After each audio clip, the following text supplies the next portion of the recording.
प्रेक्षक हो नमस्कार, मी मानसी। पाहूयात आत्ताच्या घडीची मोठी बातमी। राज्याचे उपमुख्यमंत्री आणि गृहमंत्री देवेंद्र फडणवीस यांच्या मंत्रालयातील कार्यालयाची एका अज्ञात महिलेने तोडफोड केल्याची माहिती समोर आली आहे। या घटनेमुळे एकच खळबळ उडाली आहे। प्राथमिक माहितीनुसार संबंधित महिला पास न काढता मंत्रालयात शिरली। सचिवांसाठी असलेल्या गेटने महिलेने मंत्रालयात प्रवेश केला। या महिलेने देवेंद्र फडणवीस यांच्या कार्यालयाची तोडफोड केली।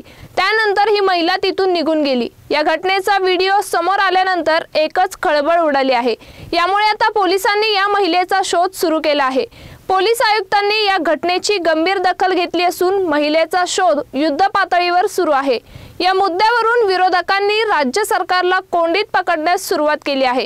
मंत्रालयातील गृहमंत्र्याचेच कार्यालय सुरक्षित नाही याबाबत टीका केली जात आहे। या मोठ्या बातमीसह इथेच थांबतोय, मात्र तुम्ही पाहत रहा न्यूज 24 सह्याद्री।